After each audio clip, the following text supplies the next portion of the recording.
Hi, and welcome to my favorite day of the week. It's Wednesday, and you've got me in go mode today. I no time to do my hair today because it's just one of those days.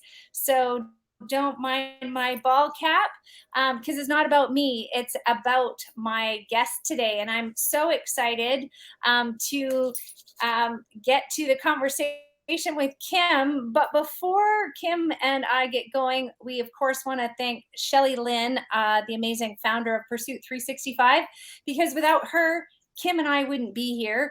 And of course, too, I want to thank our sponsor of Talk Wednesdays, Leanne Miles at the Clinton Wilkins Mortgage Team, for the generous sponsorship of these Talk Wednesdays. So thank you so much, Leanne, and thank you to Shelly Lynn.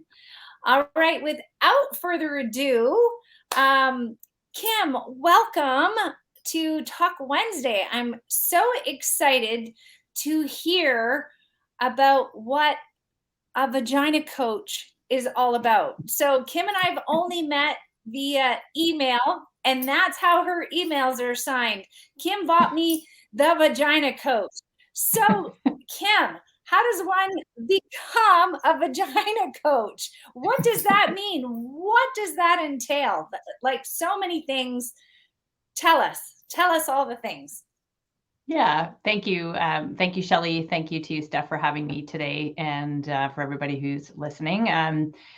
Yeah, the word vagina coach, obviously vagina is a bit of a taboo word, and I've experienced quite a bit of backlog and banning from social media because it's an inappropriate word. But it's not something I grew up thinking that I wanted to become by any means. It was accidentally on purpose, as I like to say. So really, it sort of stemmed back to when I was thinking about starting a family, and I was afraid of childbirth. I was afraid of tearing, and I was afraid of what my mom had experienced. And so I thought, okay, I won't have kids, but then decided I did want to start a family with my husband. And then it was about trying to say, okay, well, how should I just have a cesarean, or, what should I do? And anyway, long story, my midwives recommended a product to me called the Epino, which is a biofeedback device for pelvic floor muscle training and helps with childbirth preparation. The term Epino stands for no episiotomy. So episiotomy is where they cut part of the pelvic floor during childbirth. And it's not ideal, not something that we want to have happen. And so anyway, I used this product. I had a great experience, and I thought, why is it that not everybody knows about this? And I contacted the company. They're from Germany, and I said, could I be a distributor in Canada? And my intention was not for it to be a business. It was just going to be a little side thing. I would recommend it to friends and family and through my midwives. That's how it started. And then I used it again with my second child. And then in 2009, I was laid off from my corporate job and said, all right, let's see if I can turn this Epino into a business. And that was in 2009.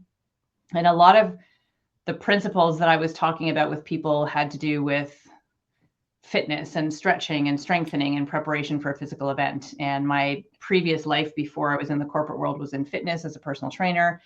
And so I recertified as a personal trainer and started to focus on pre-postnatal and trying to get more people aware of what the pelvic floor is, why pregnancy and birth are challenging times for the pelvic floor, and how this product could help. So that's how it started. And 2009, as I mentioned, became more of like a official business, I guess. And it wasn't until it's probably about 6 years ago now, where I had been known as the fitness doula. And it was because I was working primarily with pregnant women and new moms, and I was a personal trainer using birth principles. So that's kind of where that term came from, or that handle.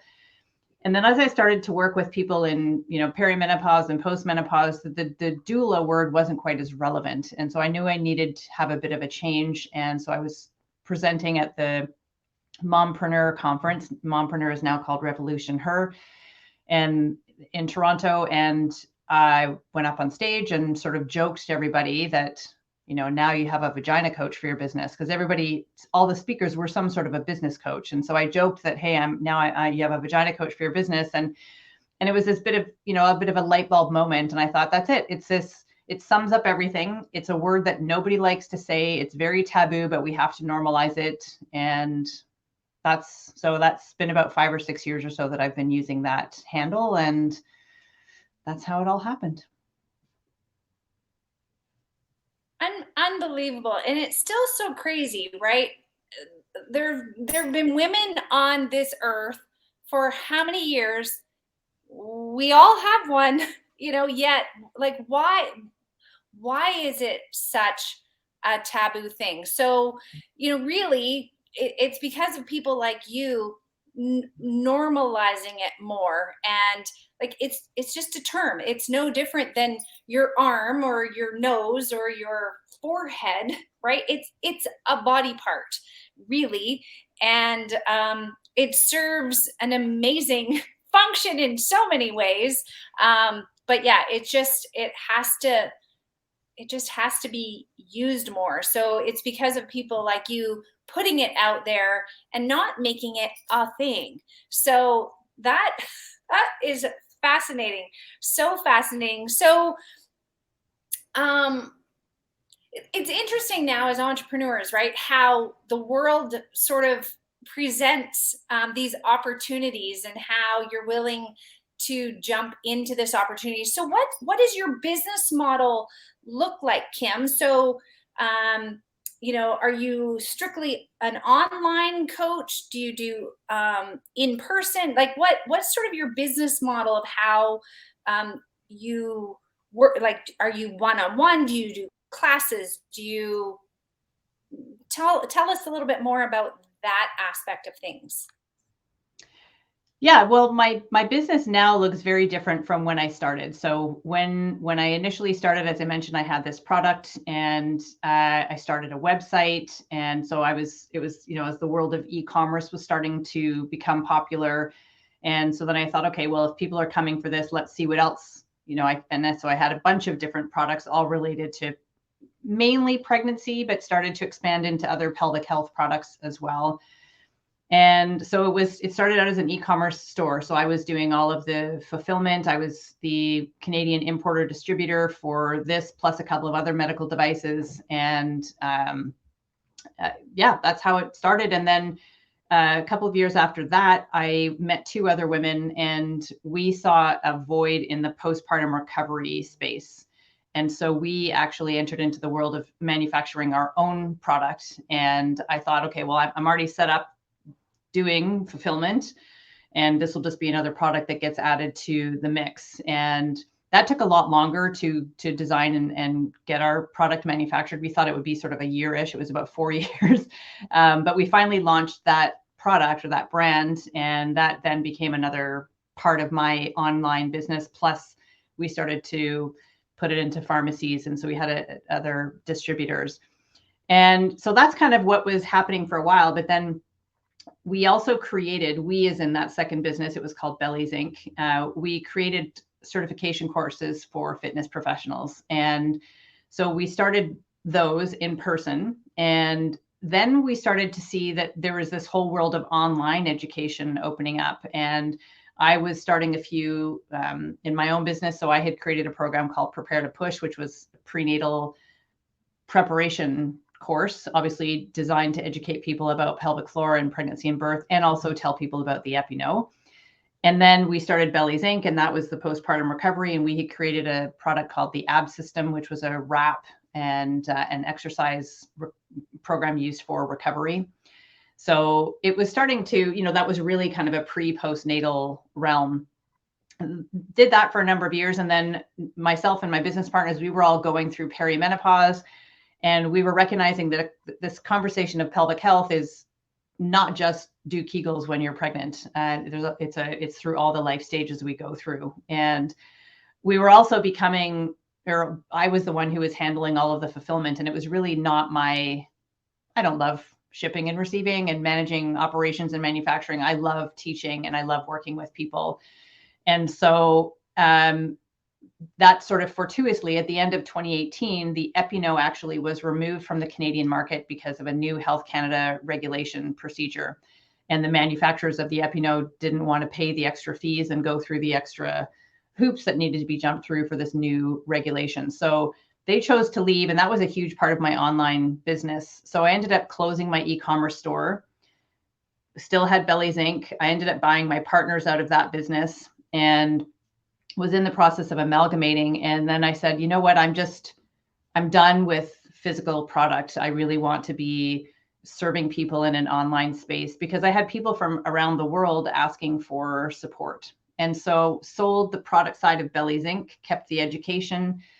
And now my business, so that was just before COVID. And so now all of my programs are online. I also have an app, and I do online coaching through Zoom with women from around the world. And I also still teach a certification course in person and online, for fitness professionals or physios or chiropractors who want to become more informed about female pelvic health and core function. And so, yeah, 100% online as of now. Well, as of a few years ago, but that's where I sit now. Wonderful. Now, where are you located in the world? Where are you? You're in Canada, but are you Eastern, Western? Where are you in the world? Yeah, I'm in Port Moody, BC, which is a part of just outside of Vancouver. So if anybody knows where Vancouver is, that's I'm in just kind of a little suburb of Vancouver on the west coast of Canada. Wonderful. But that's what's so beautiful about the world now too, is there was that time where you would only be able to touch, people in your area and in your neighborhood. And I still try to find the positives that COVID brought. And, that really was one of the things that COVID brought to so many of us, is having to pivot, having to think differently, and, opening world up, and allowing that touch beyond, which is so great because what you're doing is so unique. So that's great. So what drew you? I'm curious. I always love to hear what drew you to the Pursuit 365 community. Well, I mean, I think if we can reflect back to COVID, prior to COVID, and a big part of me, starting and growing my business was around networking, and specifically mompreneurs, women entrepreneurs. And that was being an entrepreneur. Like right now, I'm sitting in my office by myself, and this is where I spend the majority of my day, by myself, unless I'm working with a client. And so I really craved and loved those opportunities to meet and collaborate and network and learn about other people's businesses. And so when COVID came, I had known Shelley before that, but it was her mission and what she was creating just spoke to me on all of those levels, with, empowerment and entrepreneurship. Obviously there's not just women in there, but a lot of amazing women that she features in her work. So that it all aligned very much with what I believe in and what I love. So now, if you could speak to your, because you've been on a bit of a journey that you've shared with us. So if you could give one piece of advice to your younger self, so whether that's, you specifically, or whether that's even just a young entrepreneur that's, testing the waters, that's coming up through the ranks, so to speak, what would be, one or two pieces of advice that you would pass along as a result of kind of what you've discovered or what you've learned along your journey, Kim? I get asked this question a lot. And when I look back and I think of, oh, I wish I had done this, or I wish, or what if I'd done that, or, you can kind of, you can always look back, and hindsight's 360, as they say. And I think there are certain things that I wish that I had done. That being said, that would have changed the whole trajectory, and I may not be where I am now. So my advice would be to trust the process and trust the evolution and the journey. And there will be times where you feel like you have failed. There's going to be days where you want to throw in the towel. My husband has talked me off the cliff many times. yeah, it's not easy, and it's never, we've all seen the graphs that they show the entrepreneur. It's never a straight linear line. It's always ups and downs, and sometimes very big gaps between the ups and the downs. But looking, I mean, it's been close to 19 years since I started that little side thing that then eventually became the business. And I would have done, like, looking back, 1,000 things I would do differently with the knowledge I have now, but I wouldn't have gained that knowledge had I not gone through those ups and downs and what you could consider a failure at the time. But I like the terminology where they say your fail is a first attempt at learning or in learning. And so trust the process, ride the wave, and learn everything you possibly can. And yes, we can always look back, but we have to learn from that, but also be moving forward. Stellar advice, and it's so true, right? And so often people want to hide from their mistakes or their failures or whatnot, but we've all done it, kind of like we all, all we women have vaginas, like we've all failed. And truthfully, I know for myself, most of the biggest lessons I've learned in life, I've learned the hard way. And whether that was intentionally, pushing boundaries, or whether it was, just a result of, well, that wasn't meant to be. But what's the takeaway? And that's really the biggest thing, right? Is pulling back and saying, okay, what's in this? Because there's always magic and gold in everything if you're willing to look for it and to see it. That's for sure. All right. So anything interesting or exciting, any, special courses or anything that people should know about on the horizon with your business, Kim? Yeah, this year's actually really, it's been awesome, and it will be awesome. During COVID, obviously, we were all in a place of not being able to travel or do anything. And so I have really been wanting and kind of putting it out to the world that I really want to travel and be connected with people again in real life. And so I have some really cool opportunities to speak at retreats in Bali, Indonesia. So I went to high school in Indonesia, and we went to Bali all the time. And it's so exciting for me now I haven't been back since I was in university. So I'm really excited about that. It'll be a menopause focused retreat that I'll be speaking at in September. So that'll be up on my site shortly. But I'm also co-hosting another retreat called the Pelvic Love Retreat with another woman who's a pelvic floor physical therapist, and that's on Salt Spring Island in BC. We actually only have 2 spots left of that, and that's in August, and I'm super excited about that. And then the other final thing I would say is I've run this 28-day challenge each month called the Buff Muff Challenge, and it's very effective, very successful. People love it, and I needed something to kind of keep people going after. So when I started my app, it was all about creating a platform where people could come and have that starting point of the challenge, and then be able to progress and do all the things they didn't think they were able to do anymore because of their pelvic floor. And that is currently on a promotion right now where you can get an entire year for $147. And that is a really, really good deal, because one pelvic floor physiotherapy appointment is about $130 to $150. And this gives you the power to manage your own pelvic health in the palm of your hand, literally, with your app. So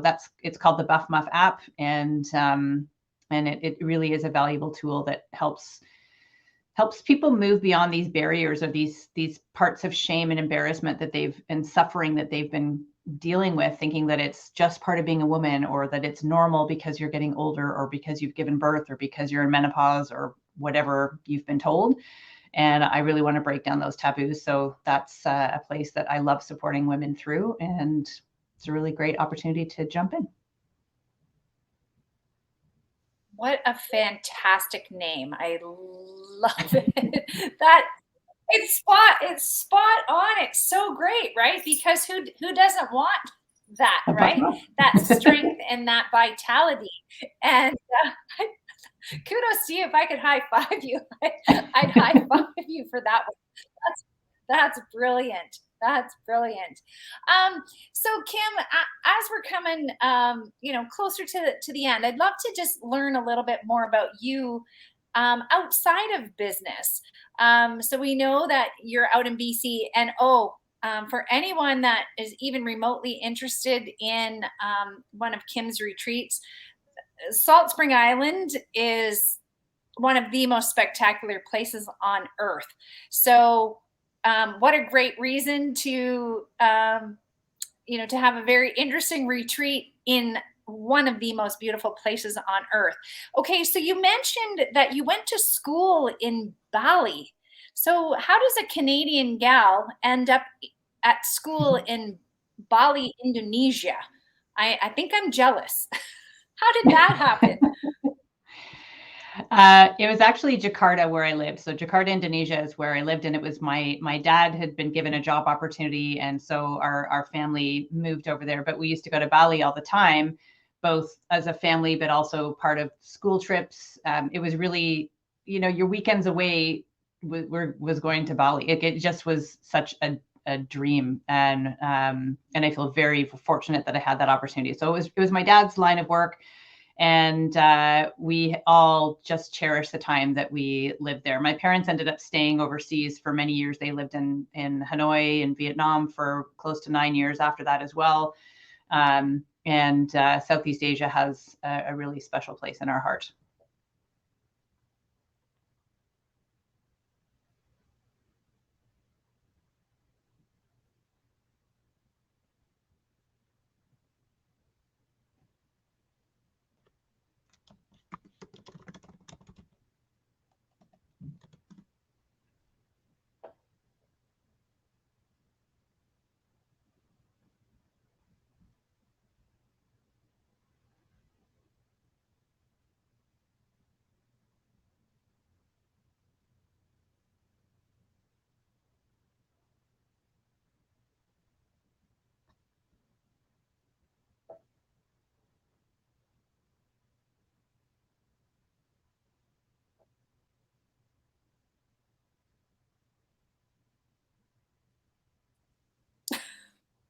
There you are. There. I don't know what happened. I'm sorry, Kim. Everything just went glitchy all of a sudden. So now there's like 2 of me and 1 of you. But anyway, Yeah. keep going. we're gonna keep at this. Just roll with the punches around here, right? Yeah. What Little did Wi-Fi you? in Point Edward, Ontario. What did you hear? Did you hear the answer about Indonesia? Well, you were talking about your dad's line of work, and and the fact that you were over near Bali, and so then these weekend trips. I got all of that. Okay. Yeah. So that's really it. My whole family was there. We cherished our time in Southeast Asia. My parents ended up staying and living in Hanoi, Vietnam for 9 years after that as well. And so it's always kind of held a really special place for me. And I get to go back twice this year. Once in May, so in a few weeks, and then once in September for the retreat. And yeah, I feel incredibly fortunate to be able to do that. Ever since seeing the movie Eat, Pray, Love, that spot in the world has been in my mind. And is it really like that? Like those spectacular places, like in the trees, and a girlfriend of mine was just over there almost a year ago, and her pictures were just unbelievable. And then her telling me too, like you go out for dinner there and you can literally have like a 4, 5, 6 course meal with wine, and it's like the equivalent of $10 Canadian kind of thing. So even though it might cost a bit to get there, it doesn't cost you much once you're there. So it definitely intrigued me. That's for sure. Yeah. It's it's very spiritual and I'm not a religious person. I guess I am spiritual with nature and the earth. And so it's definitely a place where the beauty is unbelievable. The people are incredible. The color and vibrancy of the flowers, the plants, but also the traditional dress that you see many people wear. The food is unbelievable. And yeah, the prices are, now I haven't been back for close to 30 years, so things are going to be different, and I'm prepared for that. But I know that there will be some things that are still, it'll be like walking back in where I left off when I was in university.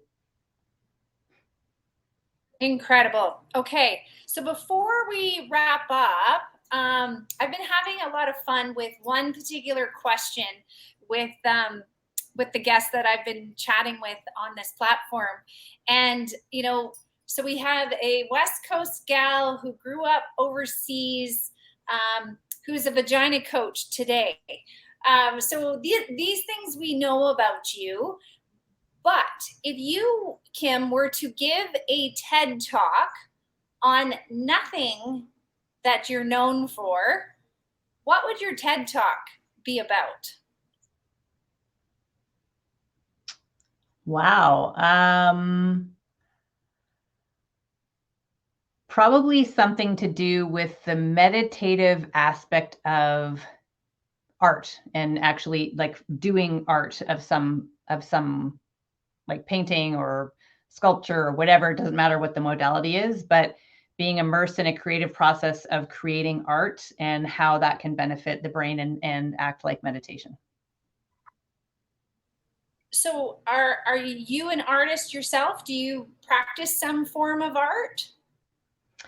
I've always sort of dabbled in art. I absolutely love art. I love painting. I love mixed media. I love alcohol ink. I love art. And it's always been a part that I have all the gear and I go to classes every now and then. And just recently, a place opened up not far from me where she's created a space that has local artisans and makers featured in a retail component. And upstairs is a shared space for people to come and work. And I'm renting a small space there to be able to go and put my art and leave it there. Because part of, we don't have home space in our home, and going to classes, having to pack up every single time is sort of, it interrupts that process. And having a place where I can just go and put my stuff and leave it and let my stuff dry, and also kind of co-work while I'm watching things dry is nice too. So I'm not going to be by myself every single day. So yes. I love that. It's not my question. It's a question I've borrowed from a coach that I'd done some work with. He's a fantastic podcaster, and it's just stimulated really cool conversations. And I've learned such interesting things about people that I've had the pleasure to chat with on here. So it's a fun one that I've really been enjoying pulling out. So thanks for playing along with us. So Kim, where do you like to hang out? Where's the best place for people to find you? Is it, are you a social media gal? Is it mainly through your website? Where's the best place that if, people are intrigued, they want to learn more, they may want to work with you? Where would you like to send people? Yeah, vaginacoach.com is my website, and it has everything, and you can certainly learn more about me and the work I do and what I have to offer. In terms of social media, I'm on all the platforms. The one I like hanging out on the most is Instagram. All of my social media handles are at Vagina Coach, so you can certainly find me there. And about 2 months ago, I launched my own podcast as well called Between Two Lips, and that is also another place where people can learn more about me and my story, but also the stories and the professional work that my guests do to help people dealing with pelvic health conditions, or even just those who are looking to prevent some of the challenges that women can face. So those are the main places to find me. Wonderful. Well, again, thank you so much for the very interesting work that you do, for, putting the V word, out there, in the mainstream. And hopefully there is a day where, you can actually spell the word out on social media without being shut down. Hopefully that day isn't too far off. And I guess the more, we can get behind and champion, you and your cause, all the better. So again, thanks for sharing, sharing a passion, and for sharing such a useful and necessary skill, and your knowledge and all of that with us. I'm going to put myself in that category, because I'm one of your people. That's for sure. Yep. That's for sure. So Kim, thank you so much for your time today. And Thank you. again, thank you to Shelley and to Leanne Miles for the opportunity for these Talk Wednesdays. And until next time, guys, take care and keep being awesome. Thank See you you so next much. time.